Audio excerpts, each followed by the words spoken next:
જય સીતારામ. આપણા નિરંજન નિરાકાર છે તો એની મૂર્તિ પૂજા શા માટે? હા હા હા હા એના આકાર કેમ આપેલો છે?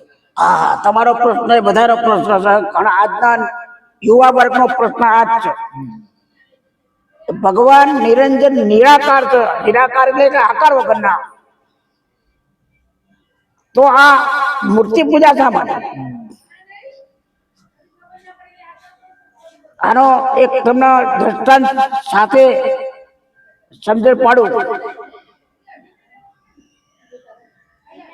કે 1 થી 10 ધોરણ ભણીએ તો એકડો બગડો 100 સુધી પહેલા ધોરણમાં આવે, પછી ભાગાકાર ગુણાકાર આવે, પછી આગળ જતા એકડો બગડો ભણાવવામાં આવે નહીં, એ આવડી જાય પછી જરૂર નહીં. દાખલા તરીકે આપણે મરચાનું વર્ણન કરીએ, કોઈની જગ્યાએ મરચાનું વર્ણન કરીએ કે ભાઈ આ કોઈ વર્ણન કરે, મરચું લીલું હોય, મરચું તીખું હોય, કે મરચું કઈ રીતે ઓળખાય કે મરચું તીખું. તીખું એ એનો ગુણધર્મ છે કે મોઢામાં મૂકો એટલે મરચું તીખું લાય જેવું લાગે કે આમ મોઢામાં છીચકારો થઈ જાય, તમને પાણી પીવાનું મન થઈ જાય, પરસેવો વળી જાય. એ તીખું એનો એક ગુણધર્મ છે. તમે મરચું જોયું જ નહીં, મરચું જ નહીં જોયું તો પછી એનો ગુણની તમને કેજે ખબર પડે. પણ જ્યારે તમને મરચું ખવડાવવામાં આવે તીખું લાગે ત્યારે ખબર આપણે કે આનો ગુણ હાચો, બરાબર. પછી માનો તમને ખ્યાલ આવી ગયો, પછી તમારી આંખે પાટા બાંધી દે અને લાઈન છે પેલા કાકડીનો કકડો ગાલે, મરચું છે, તમે શું કહેશો? ના, મરચું નહીં એમ કે.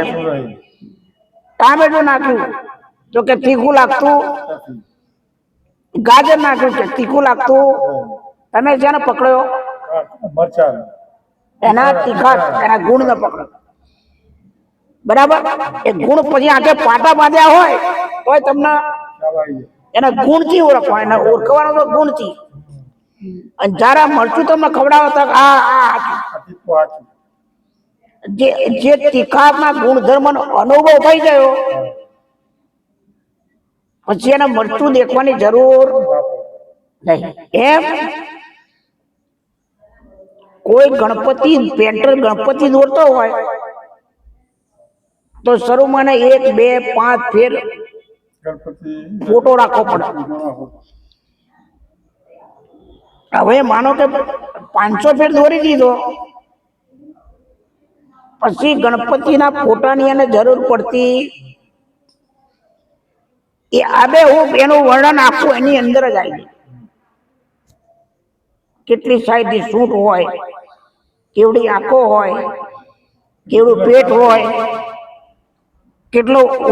કેટલો ભાગ જાડો હોય. એમ જ્યારે તમને ઈશ્વરને ઓળખવા માટે આપણું પહેલું પગથિયું હોય ભક્તિ માર્ગમાં, બરાબર. તો ઈશ્વરને ઓળખવા માટે આપણે પહેલું પગથિયું ભગવાનને સાકાર થવું પડ્યું. સાકાર થઈ અને એમને આ મનુષ્ય દેહ શા માટે, મનુષ્ય રૂપ ધારણ કરી અને મનુષ્યને કેવી રીતે જીવન જીવવું, તો નિરંજન નિરાકારને અનુભવથી ઓળખાય. જેમ પવન હોય એને કે રીતે ઓળખાય? અનુભવથી ઓળખાય.